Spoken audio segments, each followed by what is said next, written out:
Cool. So welcome everybody to another Operate First Data Science community meetup.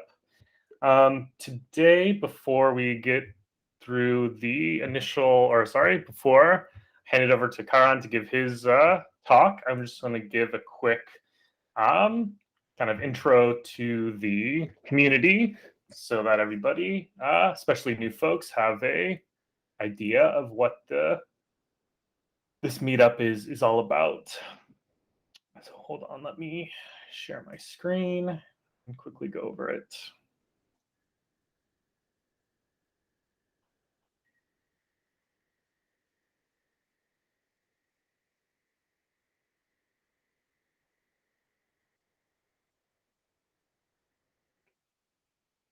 Great. So can everybody see a big red screen? Excellent. Okay, cool. So just quickly to introduce myself, my name is Michael Clifford. I'm a data scientist and data science manager working at Red Hat in the offices of the CTO, and working on, among other things, the Operate First project. So just for those who are unaware, like what is Operate First? Operate First is really a large project that goes beyond strictly data science related topics and is focused on bringing greater transparency and kind of like the open source ethos to the operations of services. And it's about addressing an existing gap in the kind of software development lifecycle where the actual operating of an application is not sufficiently proved out by the developers and the kind of the knowledge of how to operate these applications. The operational experience does not really exist in any traditional open source format. So kind of by providing an open production community cloud where we operate our software first, right? Like operate first, we're able to kind of extend the open source software development process to include operating in the cloud. So cool. So what does that have to do with data science, right? So data science is actually like really critical to this initiative in a couple of ways. So the first reason is that like the initial service that we are operating is the Open Data Hub, which is an open source cloud native platform that's designed for developing data science projects. So it's a large project in its own right, and I encourage all of you to check it out. But you can actually go ahead and start using it today as it's made available through Operate First. In addition to that, like many people have claimed, right, that data science represents one of like the most important workloads for all services for the foreseeable future. So by using this platform for a wide range of data science projects, we can actually contribute to how these data science services are operated, as well as to develop what some of like the best practices are going to be for cloud native data science development, which is still a relatively new discipline. And in addition to just using this platform, something that's equally as important is that we want to actually use our kind of data science know-how to contribute back to it. So service operations are growing more and more complicated, and we believe that they can be better supported through the integration of machine learning tools, right? And so this practice is often referred to as AIOps. And since the Operate First cluster will be public infrastructure generating public data, it represents kind of one of the first publicly available sources of data sets for AIOps that can be used to really push this field forward. Cool. So just quickly to recap, right? This data science community contributes to Operate First by generating real-world machine learning workloads, defining some cloud native best practices, and also supporting the services through the implementation of new open source AIOps tools.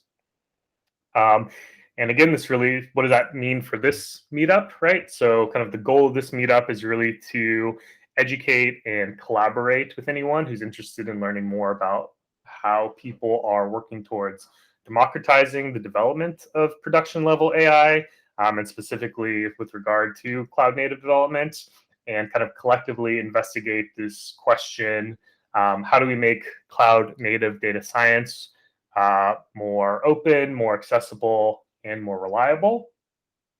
And my hope is that we can do this together by addressing the kind of multidisciplinary nature of the current state of AI development and cloud operations in this meetup, as we cover technical topics relevant to data scientists, software engineers, DevOps professionals, and more importantly, kind of the intersection of all of their work in an open and public forum like we are doing today.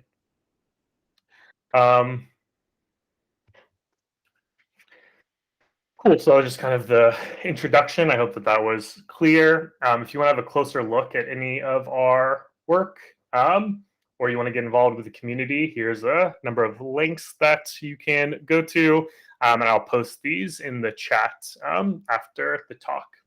But cool. So thank you. And with that, I'll hand it over to Karan to give us today's talk. All right. Thanks, Michael. Let me just start by sharing my screen. Can you let me know if you see a set of slides on your screens? I do. Okay, perfect. Yeah, so hello all, and thanks for tuning in to today's data science meetup. In this particular presentation, I wanted to talk about how you or any data scientist in the open source community can share their content with the rest of the world in a reproducible way using some of the tools developed in Operate First. So basically, we're going to go over first, what are some of the challenges that you might run into when trying to share your data science content? Then I'll describe the solution that we've been using in our team, using Operate First, Thought, and AICoE-CI. Then I'll go through a step-by-step how-to of how you can adopt this for your own projects. Then we'll have a short demo. And then finally, we'll leave some time for Q&A. All right. So what are some of the pain points, or what are some of the requirements that you should keep in mind when trying to share your content? Well, the first one, and probably the most obvious one, is how are the Python dependencies of your project specified? So for example, if you've only specified, let's say, TensorFlow without any versions in a requirements.txt, then it's going to be an issue if you have trained your models using TensorFlow 2.0, and I'm trying to run it with TensorFlow 1.0 or something like that. So first thing to address is Python dependencies.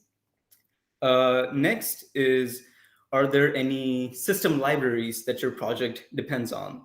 So for example, are there any specific RPMs for like matrix multiplication or something like that, that are needed for your model to train or something like that? And what happens if I don't have those libraries?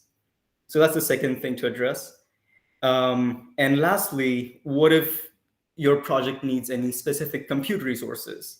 For example, if you're using, let's say, 32 gigabytes of memory to train your model, and if I don't have that, then it's going to be hard to share your code with me. So, so here's how we basically address these things in our team. So first off, for Python dependencies, we use pip files to specify dependencies, and we pin them down using recommendations from the Thoth recommendation system.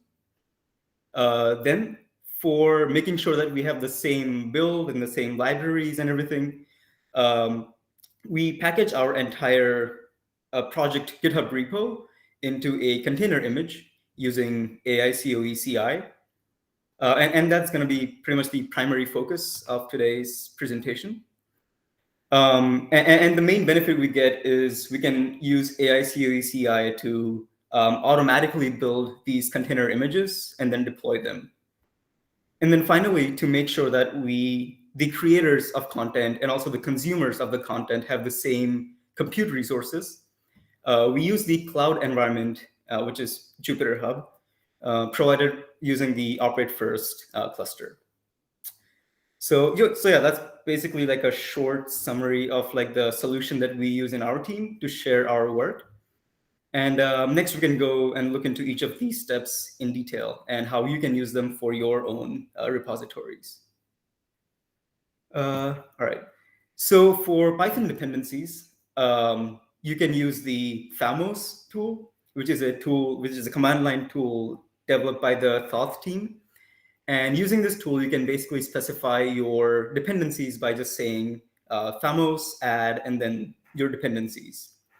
So what that will do is create a pip file with all those dependencies and any other like small configuration bits into it.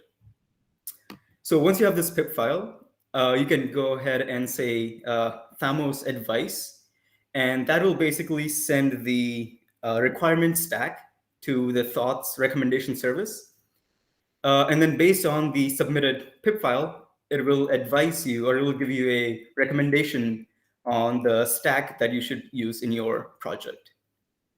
So yeah, once you run this Thamos advice step, you should have a pipfile.lock created for you, and with the best recommendations from the Thoth recommendation system.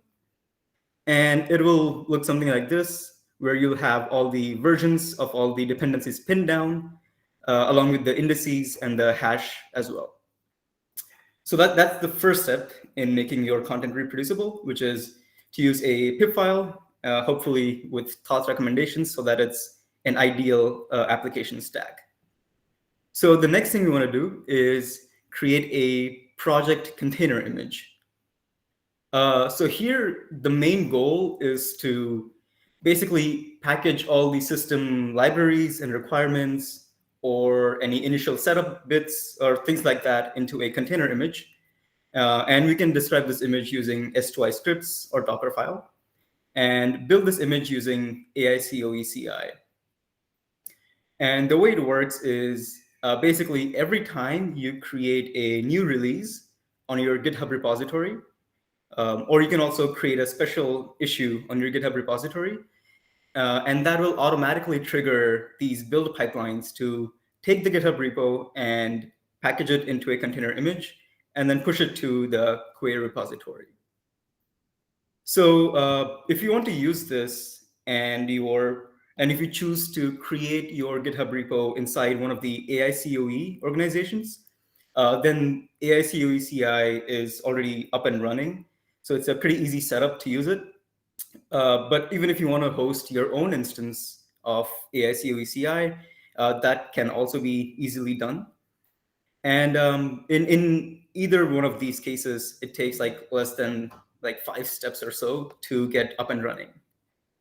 So yeah, let's look into one of these steps. So the first thing you'd need to do is install this GitHub application AICoE-CI into your own organization or your own repo. And again, if your repo happens to be inside AICoE organizations, then this is already up and running. The next thing you need to do is add Sashitha as a collaborator. And Sashitha is basically a GitHub robot account that helps with the, that basically comments, basically handles the issues for build creation, and it comments once the image is built, and so on and so forth. So it's also not a strict requirement, but it's a really nice luxury to have. And again, if your repo is on AICoE, then you don't need to do this step. Then once you've added Sashitha, the third thing you need to do is add this config file to your GitHub repo. And here you can basically specify where you want the image to be pushed once the image is built. And also you can specify how you want to build the image. So for this particular example, you can see that we've set the build strategy as source, which means we're trying to do a source to image build for this particular repository. And of course, you can also specify the base image right in the config file as well. And if you want to build your image using a Docker file, you can do that as well by just specifying the build strategy to be Docker file, and then mentioning where the Docker file exists within your repo, like the path to the Docker file. And yeah, that's pretty much it for the third step. And then once you've added this config file to your repo, the next part is to set up the image repository on AICoE where you want to push this image. So for repos within Operate First or AICoE, for now you can just open an issue on this particular repository with the template that says onboard project to AICoE. And then basically our team will create a query repo for you. And yeah, that should be it. Then you're all set to go. And in the case that you're running AICoE-CI on your own cluster, then you can manually create a empty query repository and then create a robot account on AICoE and give it access to that repository. And yeah, that's it for this step. And once the robot account is created, you can share the pull secret for that robot account with the AICoE-CI instance. And yeah, that's pretty much it. So these are the 5 steps. And then once you have done these steps, you are all set to trigger these build pipelines. I mean, yeah, of course, if you're using AICoE, then you don't need to manually add the secret. So yeah, so once this is set up, what happens is every time you're going to create a new release on your GitHub repo, the build pipelines will get triggered. And then it will start building the container image from your GitHub repo. And then once it's built, it will push it to the query repository. So that's the second step. And at the end of this step, you'll basically have an image that is ready to be shared with the rest of the world. So, so once you have the image, how do you share it with others and make sure that you're running the same compute environment? And so for that, we use the JupyterHub that is deployed using Operate First, which basically looks like this. So if you're not familiar with JupyterHub, it's basically a service that provides a shared infrastructure within which you can run your Jupyter Lab or your classic Jupyter Notebook environments and work on your notebooks. So this is what it looks like, basically. It has like a list of images that you can spawn, as well as any configurations for that container image. So for example, you can set 1 CPU core and 8 gigabytes of memory. And then you can also set if you need any particular number of GPUs or any environment variables and so on and so forth. So what we're going to do next is basically take this image that AICoE-CI created, and then we're going to add it to this JupyterHub instance so that it can be accessed by anyone on the internet with a GitHub account. So to add this to the JupyterHub, what you need to do is create a image stream manifest like this. And here the main thing to keep in mind is basically add the URL of the AICoE repository or any image repository where the image exists, and also the GitHub repository URL over here. So yeah, you can basically use the same image stream manifest and then just replace the GitHub and AICoE URLs with your own URLs. And then once you have created this, you can add it to whatever JupyterHub instance you want to make your image available on. So in this case, I wanted to make this image available on the OS Climate cluster. So I just made a pull request like this, adding that image stream to the specific JupyterHub instance over here. And yeah, that's pretty much it. Once this PR gets merged, and then JupyterHub is redeployed, you will see that the particular project that you wanted to share becomes available right here. So then now anyone on the internet can go ahead and click on this particular project and click on Start Server and then explore your data science content. So that was the last step in this process. And at the end of this, just to recap what we did so far, first, we used the thought recommended pip file to specify our dependencies and get the best possible application stack for our project. Then we set up AICoE-CI in our GitHub repository, which was basically essentially two main steps, which is adding this config file to your repository and then opening this issue to onboard that project onto AICoE-CI. And then once that was done, we just create a release on the GitHub repo or open a issue with a specific template to build this image.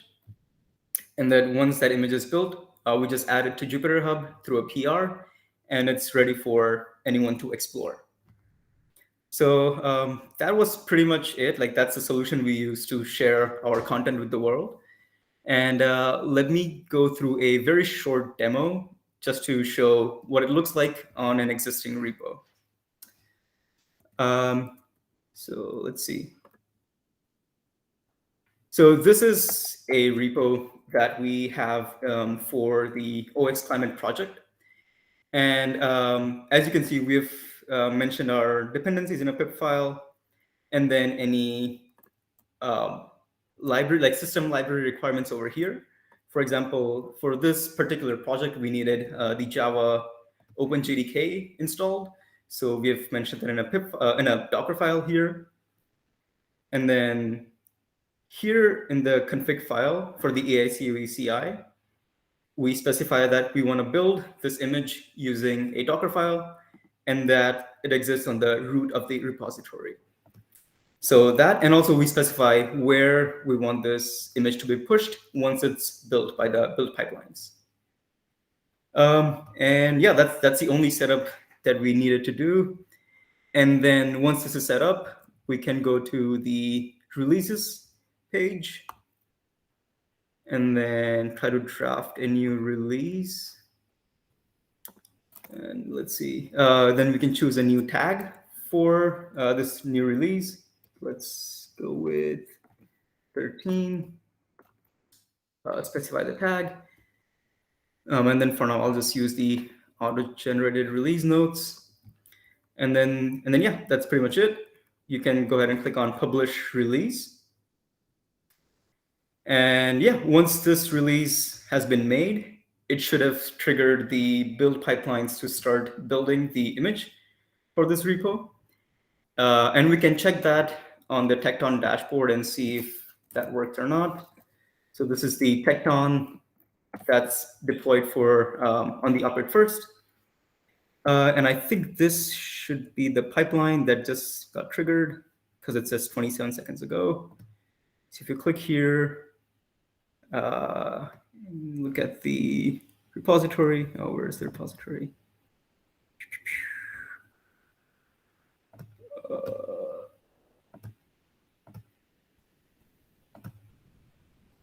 Config.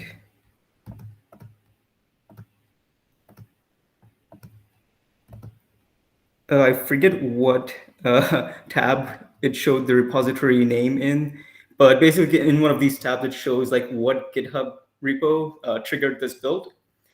And then you can track the, oh, there it is. Repo name is the repo that we wanted. And this is the tag which we wanted to use for our image. And as you can see, the build is currently building. And yeah, once this is built, it'll take a couple of minutes to finish building the entire image. But once this is built, it will push this image to the query repo as specified in the config file, so which happens to be this repo right here. And then, yeah, once it's on the query repo and it's tagged as the latest image, it should reflect on the JupyterHub over here. And then now, anytime someone starts this image, they'll have the all the project files and all the project dependencies and everything packed into this image and ready to run. So I think that was all for the demo. And I don't want to keep waiting for this build to finish because it might take a couple of minutes. But for now, you can trust me and imagine that I'm not lying. It actually works. But yeah, that's all for the demo.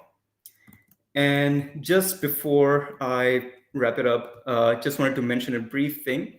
So if you don't want to go through the process of setting up AICoE-CI and you just want to quickly try out what these build pipelines might look like for your own repo, then we also have a project called Project Meteor, where you can just go to this link over here. Let's see. And then drop the link to your GitHub repo, and then click on this arrow to start building the image. And then it will build the image and deploy it on a JupyterHub that we have up and running. So of course, this is not a complete, so you won't get all the configurations. Like you won't be able to decide where the image gets pushed or where it gets deployed and so on. But it's really nice if you want to quickly try out what these build pipelines can do for you in a couple of minutes. So I think that was all that I wanted to talk about. And if you have any questions, now is the time.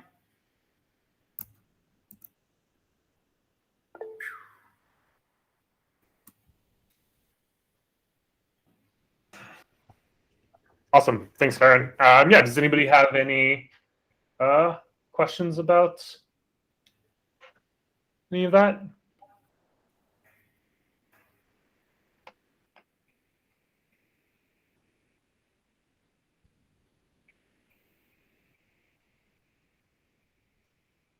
Cool. So I take it Sure? no questions then. And of course, I'll drop the link to the slides and everything in the agenda doc, I think, as well. So if there's something that you missed or some link that you want, it should be available over there. Cool. Yeah, I mean, this is really cool and important stuff, I think, especially for like reproducibility and the way that we, share all of our work and collaborate in our group. So that's great. And yeah, it's good to see how to go through the process. For anyone, I just dropped a bunch of links in the chat. I said I'd share them from the kind of last slide that I'd shown, just to make sure if anyone is not aware of all of like the ways to interact with the Operate First data science community. And take a look at those. But cool. So any other questions, topics, anything else anybody wants to bring up before we jump off here?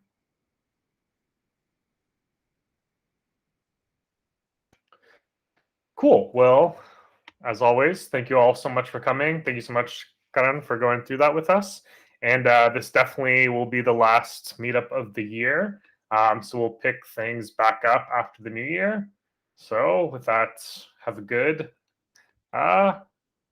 break, everyone.